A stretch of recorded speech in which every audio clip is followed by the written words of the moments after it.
Et ce coup de tonnerre, c'est vous qui allez le faire. C'est vous qui allez le faire, vous, cette majorité invisible. Vous qui ne faites pas partie de ces minorités vociférantes, vous savez, qui sont aujourd'hui les milices du pouvoir, les fameuses Antifa, par exemple, hein, dont on se demande pourquoi ils n'ont toujours pas été dissous et interdits parce qu'ils sont un groupe violent, haineux et anti-républicain. Non, c'est vous, la majorité invisible, qui allez faire l'élection, qui allez faire la surprise dans les urnes. Vous allez vous faire entendre massivement dans les urnes en mars prochain au municipal, et vous aurez dans la Loire pas mal de listes pour le faire. Et je vous invite bien évidemment, si ça n'est pas encore fait, à vous inscrire sur les listes, à faire partie de cette dynamique. C'est le moment d'y aller. C'est le moment véritablement d'y aller, parce qu'il se passe quelque chose en profondeur dans le pays. Parce que les Français en ont ras-le-bol de voir depuis des décennies et des années l'UMP, le Parti Socialiste jouer l'un à l'autre, ce jeu du balancier éternel. On passe de l'un, on passe à l'autre, on revient à l'un, on revient à l'autre. À toi le pouvoir local, à moi le pouvoir national, et puis on échangera le coup d'après. Ça, les Français n'en veulent plus, parce qu'ils voient que toutes les promesses ont été trahies et que systématiquement on rement et on re-rement aux Français. Eh bien, les Français sont en train de tourner la page, et c'est ça qui les effraie, et c'est pour ça qu'on est au cœur de toutes leurs inquiétudes, au cœur de toutes leurs attentions. Eh bien, moi je vous le dis, nous n'avons pas de leçons à recevoir de ces gens-là. Vous n'avez pas de leçons à recevoir de Harlem Désir. Vous n'avez pas de leçon à recevoir de monsieur Cambadélis. Nous n'avons aucune leçon à recevoir d'Alain Juppé. Nous n'avons pas de leçon à recevoir de tous ces gens-là qui sont la plupart du temps des repris de justice, qui ont été au pouvoir pendant des années, qui ont démontré leur incompétence et dont on sent très bien que leur souhait n'est pas d'aider notre pays, de faire en sorte qu'il se redresse, mais leur unique objectif, leur unique ambition, leur unique obsession, c'est de rester en poste, de rester le plus longtemps possible et de faire en sorte que ça ne bouge jamais. Eh bien moi je vous dis, il y a urgence à ce que ça bouge. Il y a urgence à ce que ça bouge, parce que la situation est lamentable. On a eu le gouvernement Sarkozy. Toutes les promesses ont été trahies, vous vous en souvenez. On a vu la dette exploser, on a vu le chômage augmenter, on a vu l'immigration qui était encore plus forte que sous l'époque Jospin, il fallait le faire. Et on a vu l'insécurité, le Karcher, vous vous souvenez, le fameux Karcher, qu'on a dû remettre à la cave. Et à la place, on a passé le vaporisateur. Voilà, le Karcher a été oublié. Eh bien, aujourd'hui, on a une parfaite continuité. Le nouveau Sarkozy, en quelque sorte, c'est Valls. C'est une sorte de Sarkozy 2.0, on a fait la mise à jour, pour ceux qui font un peu d'informatique. On a une nouvelle version, un petit peu plus jeune, il y a un petit peu moins de cheveux blancs, mais on a conservé les mêmes bugs en faisant la mise à jour, c'est-à-dire c'est toujours cette gesticulation, ces moulinets, cette communication outrancière. Dès qu'il y a un événement, on y va, sous le regard des caméras, devant les micros, mais on ne fait rien. On ne fait strictement rien. On ne va pas au fond des choses. Parce que la différence entre eux et nous, c'est qu'ils sont au fond du trou et que nous allons au fond des choses. Et c'est ça la différence. Pendant qu'ils sont dans leur querelle politicienne, pendant qu'ils s'occupent de leur nombril, pendant qu'ils sont dans leur guerre des petits chefs, eh bien nous faisons de la politique. Et avec Marine Le Pen, nous parlons des problèmes qui intéressent les Français et nous proposons nos solutions. Je prends par exemple l'exemple des Roms. On a eu un cinéma incroyable sur les Roms. Remarquez, ça reprend depuis quelques années, c'est généralement l'été. L'été au mois d'août, généralement, il y a le sujet qui monte. C'était déjà le cas, souvenez-vous, du temps de Nicolas Sarkozy. C'était Claude Guéant à l'époque et Brice Hortefeux. Devant les caméras de télévision, on démantèle quelques camps, quelques campements de Roms. Et puis on explique aux Français que c'est un très grave problème, qu'il va falloir prendre à bras le corps et que promis, cette fois-ci, on va y aller, on va y arriver. Et à chaque fois, on voit le résultat, c'est de pire en pire. Il y a de plus en plus de bidonvilles, de plus en plus de gamines qui sont dans la mendicité, de plus en plus de situations qui sont insupportables, une explosion des cambriolages, des braquages, des agressions qui ne sont pas dignes d'un pays moderne du 21e siècle, qui ne sont pas dignes de la France. Eh bien, oui, ils refusent d'aller au fond des choses et ils font semblant de se bagarrer parce que la vraie question, c'est évidemment la question des frontières. Et tant qu'on fera croire aux Français qu'on peut résoudre le problème sans frontières, alors on leur mentira. Ce sera un mensonge. Ceux qui sont responsables du problème des Roms, ce sont bien sûr ceux qui ont signé l'adhésion de la Roumanie et de la Bulgarie dans l'Union européenne, c'est-à-dire l'UMP et le Parti Socialiste. Ceux qui sont responsables du problème des Roms, ce sont ceux qui ont fait exploser les frontières de la France pour les remplacer soi-disant par des frontières de l'Europe, qui sont déjà impossibles à tenir parce qu'immenses, et en plus qui n'ont jamais véritablement vu le jour. Eh bien nous disons il faut rétablir des frontières, remettre des frontières à la France, dissoudre l'espace Schengen, considérer que la Roumanie et la Bulgarie dans l'Union européenne c'était une erreur, que cet élargissement qui va continuer dans les Balkans dans les années qui viennent est une folie, avec la Turquie en ligne de mire, vous le savez. Malgré toutes leurs promesses, on n'a jamais stoppé les négociations avec la Turquie. Voilà un des exemples où ils font semblant d'aborder le problème, mais où en réalité ils font de la comédie. On a les numéros de M. Valls comme on avait les numéros de M. Sarkozy. D'ailleurs, la ressemblance entre les deux est tellement frappante qu'aujourd'hui, à la télévision, on vous parle des confessions de Mme Valls à la télé anglaise sur sa vie privée. Ça doit être très intéressant. Et qu'au même moment, Cécilia Attias, c'est-à-dire Cécilia Sarkozy, sort un livre sur ses confessions et notamment sur sa vie privée. Voilà où va la ressemblance entre l'UMP et le Parti Socialiste, jusqu'aux épouses qui se confient dans les médias respectifs. Et écoutez, je crois que ce système, il est à bout de souffle. Et c'est ça aussi ce que ça veut dire, leur querelle permanente, leur guerre des chefs, c'est que c'est un système qui est terminé. On prend un autre exemple, la question des impôts.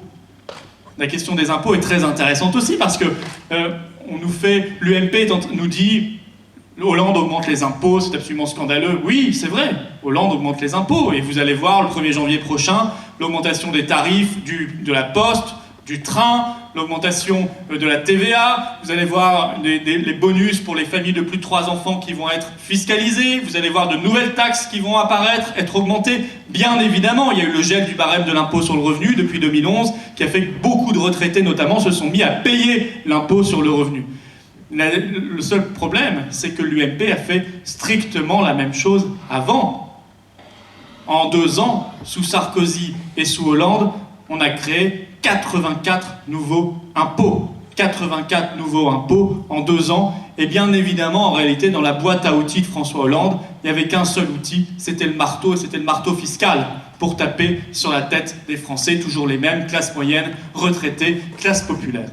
Pourquoi sont-ils acculés à ce point? N'ont-ils pas d'autre solution que d'augmenter les impôts? Et même François Hollande a fait cet aveu incroyable à la télévision l'autre jour, il a dit « Vous savez, l'imagination fiscale est sans limite ».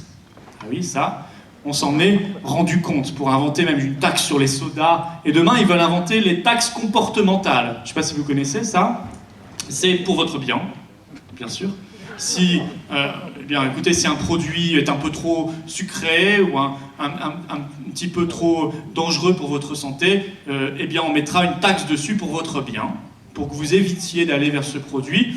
Et au passage, on prendra un petit peu d'argent au passage. Mais ça n'est pas l'objectif, bien évidemment. Bon, écoutez, oui, il n'y a pas de limite dans cette politique parce qu'on refuse 2 choses. D'abord, on ne fait pas les économies qui s'imposent. Pas les économies sur la... Je ne parle pas d'économies sur la sécurité, ce qu'ils font eux. Je ne parle pas d'économies sur la justice, ce qu'ils font. Je ne parle pas d'économies sur notre défense nationale. Ça, c'est un véritable scandale, d'ailleurs, la défense nationale. On aura supprimé, en 10 ans, 80 000 emplois dans l'armée. C'est une folie. Ça, c'est une véritable folie. Et c'est un véritable non-sens, en plus, économique, parce que 1 euro investi dans la défense nationale, c'est 1 euro extrêmement rentable en termes d'innovation et en termes d'emploi. Et c'est une folie pour notre sécurité collective. C'est une folie pour un pays comme la France, qui a vocation à avoir aussi un rôle à jouer dans le monde pour défendre ses intérêts, entendons-nous bien. Pas pour aller faire les guerres des autres en Syrie, pour aller faire les guerres des autres en Libye, pour aller mettre au pouvoir les islamistes, comme on l'a fait de manière honteuse. Sarkozy l'a fait, soutenu par le Parti Socialiste en Libye. Il voulait réitérer Hollande en Syrie. Et vous savez qu'on s'est opposé à cette guerre, qui était une véritable folie, mais il faut surveiller parce que ça peut revenir à tout moment. Eh bien, non, pas les économies sur ces postes-là, pas sur les petites pensions, pas sur les services publics, mais des économies sur l'immigration d'abord. 200 000 entrées légales par an, c'est de la folie. C'est l'équivalent d'une ville comme Lille. Sous Sarkozy, 1 million d'immigrés légaux sont entrés sous le quinquennat, en 5 ans. C'est les économies sur l'aide médicale d'État, réservée aux clandestins, 100% de remboursement, qui coûte aujourd'hui près d'1 milliard d'euros par an. Et bien évidemment, Nous avons proposé, nos députés ont proposé à l'Assemblée un amendement pour supprimer l'aide médicale d'État. Devinez ce qu'a fait Jean-François Copé, devinez ce qu'ont fait les députés de l'UMP. Ils ont voté contre la suppression de l'aide médicale d'État. Alors ne les croyez plus quand ils vont sur les plateaux de télévision vous raconter qu'ils sont pour la suppression de l'aide médicale d'État, parce que quand ils en ont eu l'occasion, ils ont voté contre. Voilà la réalité de ce parti. Et bien évidemment, les économies doivent se faire sur la fraude sociale, sur la fraude fiscale, sur l'argent qu'on verse à l'Union européenne. On lui donne chaque année 20 milliards, on en récupère 13. Voilà des sources d'économies immenses, voilà des sources d'économies qui ne sont pas faites, et on préfère toujours aller chercher l'argent là où il est, où il ne sera plus bientôt, c'est-à-dire dans la poche des Français, et toujours les mêmes. Et en parallèle, on s'enferme dans un système économique qui marche sur la tête. On ne se protège pas de la concurrence déloyale, on ne fait rien pour soutenir nos PME, on ne crée pas de richesse, on ne crée pas d'emplois, et on ne peut donc pas se donner les moyens de lutter contre la hausse des impôts et des taxes. Voilà la réalité du système UMP et PS, et voilà ce qu'il faut changer, mais pour cela il faut avoir le courage, et vous savez qu'ils n'en ont pas. Le courage, il est aujourd'hui chez nous, il est chez Marine Le Pen, il est chez ceux qui défendent un autre modèle, qui croient en la France, qui croient qu'elle a un avenir, qui croient en la nation. Quand je vous disais tout à l'heure, ne vous laissez pas insulter par les Harlem Désir et consorts, Alain Juppé, etc., parce que vous avez raison d'aimer votre pays. Ce que je disais tout à l'heure, nous sommes un peu le patriotisme décomplexé. Oui, nous sommes le patriotisme décomplexé. Oui, nous croyons que la France a un avenir. Nous croyons en la nation. Nous pensons que, nous pouvons encore changer les choses, qu'on n'est pas forcé de se fondre dans un monde sans frontières, dans l'Union européenne, dans la mondialisation, et sans aucune frontière économique, sans aucune frontière migratoire. Nous le pensons. Nous pensons que nous devons défendre notre identité. Les autres n'y croient plus. Et c'est cela le drame aujourd'hui de la politique française, c'est qu'en face il y a un théâtre d'ombre. Quand l'UMP et le PS font semblant de se disputer, en réalité ils partagent les mêmes idées, et cette même idée dramatique, c'est que la France n'a plus d'avenir. Et les Français sont en train de le comprendre, et c'est pour ça que nous sommes en train de connaître une formidable dynamique. Eh bien oui, mes chers amis, je vous le dis, maintenant il faut nous battre. C'est à chacun d'entre nous de se battre, de s'investir. Aux plus jeunes d'entre nous d'aller tirer la manche de leurs parents, de leurs grands-parents, de leur dire « Allez, maintenant il faut y aller, c'est un moment historique ». On sent bien qu'il se passe quelque chose, on le sent tous. On sent autour de nous qu'on parle beaucoup plus librement, qu'on peut dire à nos amis, qu'on peut dire à notre famille, qu'on peut dire à nos collègues « Bah oui, je vote Front, j'ai voté Marine, j'en ai marre, je vais voter autre chose, je veux le changement ». On le sent tous, on sent bien qu'il se passe quelque chose et que ça les inquiète dans le camp d'en face. C'est donc le moment pour s'investir, c'est donc le moment pour y aller, c'est donc le moment pour véritablement changer véritablement les choses. Voilà ce que nous allons faire aux élections municipales, voilà ce que nous allons faire aux élections européennes, et on aura besoin de chacun d'entre vous. Oui, parce qu'au gouvernement, écoutez, quand on voit la situation, c'est la cour de récréation permanente. Entre les chamailleries, les Duflo, on n'arrive même plus à suivre d'ailleurs, les Duflo, les Valls, qui critiquent Jean-Marc Ayrault, à moins que ce soit Arnaud Montebourg, et puis un autre jour ce sera François Hollande qui sera pris dans ces chamailleries. Tout cela n'a absolument aucun intérêt. On a aujourd'hui des ministres qui font de la figuration, qui sont là pour enfumer, c'est essentiellement Manuel Valls et Arnaud Montebourg, qui roulent des mécaniques, qui sont devant les caméras de télévision. L'un court les plans sociaux, l'autre court les émeutes. Mais aucun n'a véritablement de solution, parce qu'aucun ne remet en cause les dogmes. Aucun ne remet en cause les politiques qui sont mises en place depuis 30 ans. Et puis à côté de ça, vous avez les ministres dont on se demande à quoi ils servent, mais qui sont surtout des blagues extrêmement nocifs. Je pense par exemple à Christiane Taubira. Christiane Taubira qui a un rôle délétère dans ce gouvernement. Vous savez, on avait fait déjà la loi Dati sous Sarkozy, vous étiez condamné à moins de 2 ans de prison, vous ne faisiez pas votre peine. Alors en France, pour être condamné à 2 ans de prison, il faut déjà y aller, pour un délit. Bon, Mme Taubira considère que c'est pas encore assez, elle en a remis une couche, maintenant c'est 5 ans. Maintenant, si vous êtes condamné à un délit de moins de 5 ans, vous ferez ce qu'on appelle pudiquement une peine de probation. Alors une peine de probation, on ne sait pas trop ce que c'est d'ailleurs. Hein. C'est un bracelet, dans le meilleur des cas, sinon c'est aller pointer au commissariat, à la gendarmerie. J'avais vu aussi, ça peut être on peut vous expliquer une sorte de rappel à la loi un petit peu amélioré. Bon, on vous expliquera que c'est pas bien du tout ce que vous avez fait. Attention, il ne faut pas recommencer. Bon, si vous regardez les délits qui vont jusqu'à 5 ans de prison, c'est 98% des condamnés en réalité. Cette réforme, elle touche 98% des condamnés qui risquent demain de se retrouver hors des prisons. Parce que leur raisonnement, il est complètement dingue, il est complètement absurde. Ils nous disent, mais écoutez, on ne peut pas les mettre en prison parce qu'il n'y a pas de place il n'y a pas de place en prison. Mais, et si par exemple, si par hasard, on construisait des places de prison? Non, ça ne vous paraît pas plus logique? Surtout pour un pays qui manque de 40 000 places de prison par rapport à sa population. Si vous regardez la moyenne européenne, il manque en France 40 000 places de prison. Il devrait y en avoir 90 000, on en a 50 000. Voilà un raisonnement dans le bon sens, dans tous les sens du terme, le bon sens qui s'exprime. Eh bien non, pour ceux qui nous dirigent, et c'était déjà la même logique, je vous dis, avec Dati et Sarkozy, s'il n'y a pas de place dans les prisons, on met les gens en dehors de la prison. Parce qu'en plus, la prison serait criminogène. Ben oui, mais moi, je réfléchis 2 secondes, je me dis, je préfère encore un criminel ou un délinquant à l'intérieur de la prison parce qu'au moins, il ne fera de mal à personne, plutôt qu'un criminel ou un délinquant dehors, parce que lui, il a encore plus de chances de récidiver. Je crois que c'est logique. Voilà qui nous dirige, mais il n'y a pas que Christiane Taubira. Hein. On peut parler, par exemple, de Najat Vallaud-Belkacem, dont on se demande aussi objectivement à quoi elle sert. Enfin, combien ça coûte, son ministère, là? C'est pour donner des cours, je crois, aux ministres. Bien sûr, c'est pas une blague, ils donnent des cours de sexisme aux ministres. Hein. Ils ont dû tous se mettre comme ça sur des chaises. On leur a présenté un PowerPoint, enfin un petit film sur écran, et puis on leur a expliqué que, attention, il fallait pas être sexiste. Par contre, Najat Vallaud-Belkacem, je l'entends jamais sur la question des filles en banlieue qui peuvent pas s'habiller comme elles veulent. Ça n'a pas l'air de l'intéresser. Je l'entends jamais sur les voiles intégrales qui se multiplient, ils sont censés être interdits.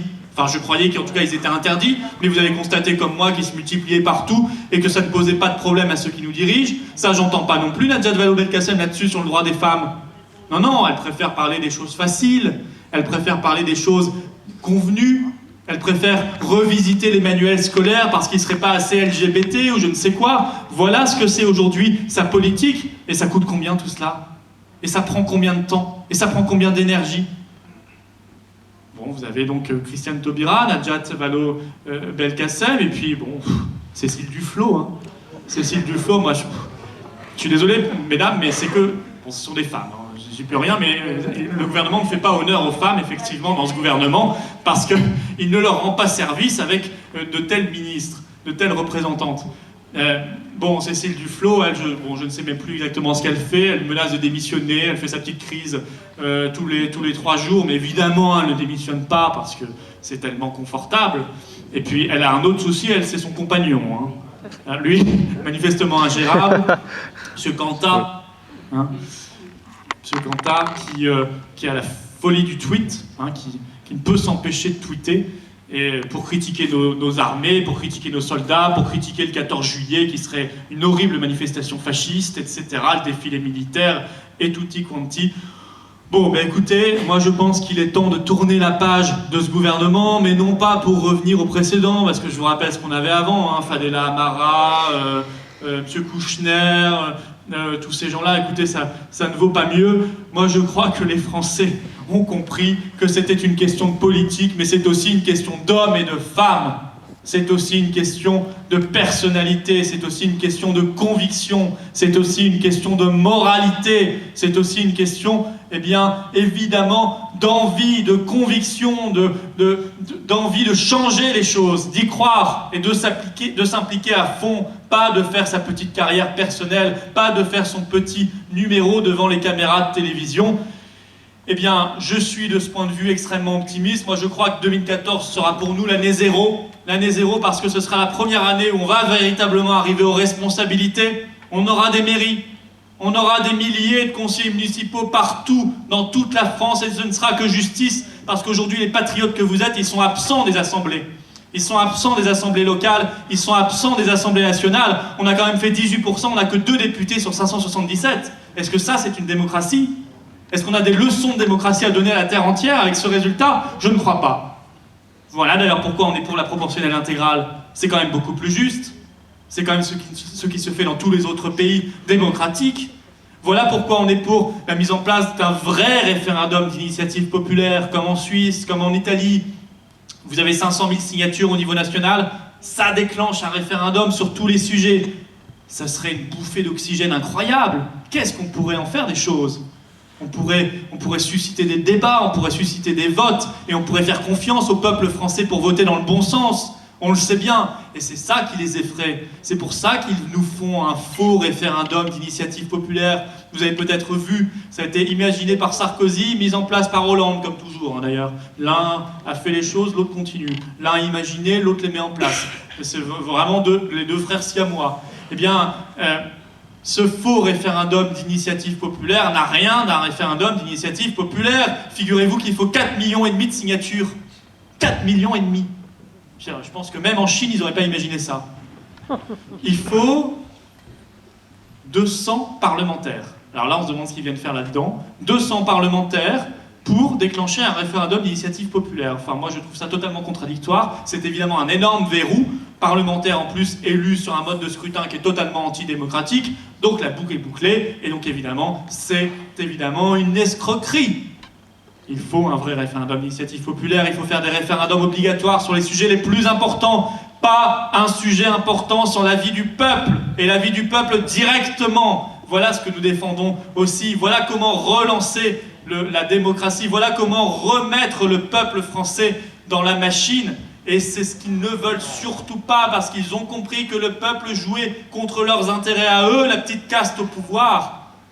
Et donc ils veulent tenir le plus écarté possible le peuple de tous les processus de décision, de toutes les décisions.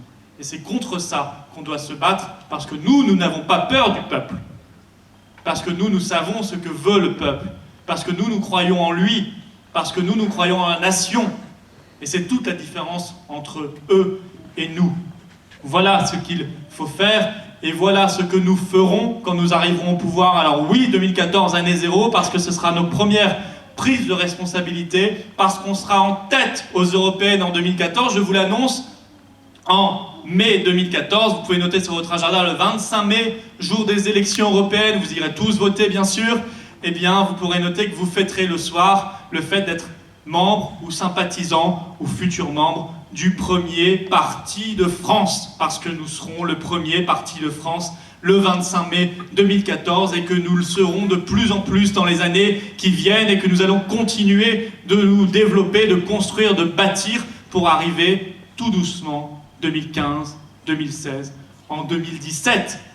En 2017, où là les choses sérieuses seront vraiment abordées et où il faudra mettre Marine Le Pen à l'Élysée et mettre les idées bleu-marine nationales au pouvoir. Voilà ce que nous avons l'ambition de faire.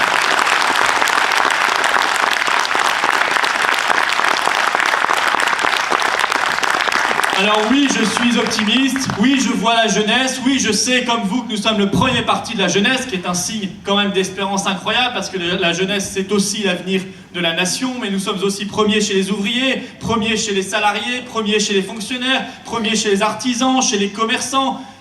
Bientôt, nous serons premiers partout. Ça ne dépend que de vous.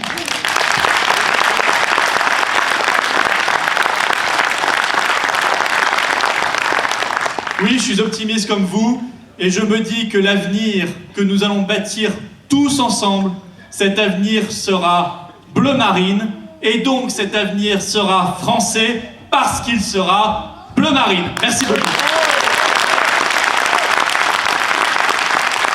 Merci.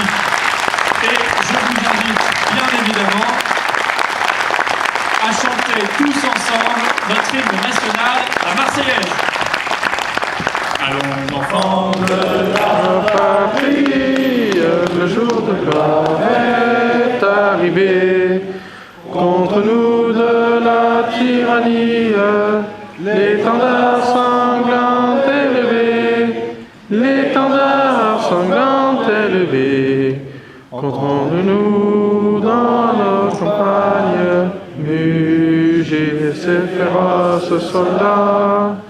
qui viennent jusque dans vos bras, égorger nos fils et nos compagnes, vos armes citoyens, formez vos bataillons, marchons, marchons, qu'un sang pur abreuve nos sillons. Vive la France!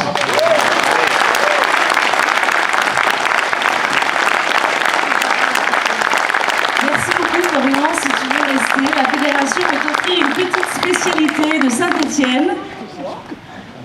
Nous avons été très honorés que tu viennes jusqu'à nous. Les rangs auraient pu être plus remplis, mais le cœur y était. On va continuer cette journée autour d'un goûter. On a appelé ça un café gourmand qui se passera dans la salle à côté. Et Florian doit repartir vers 17h.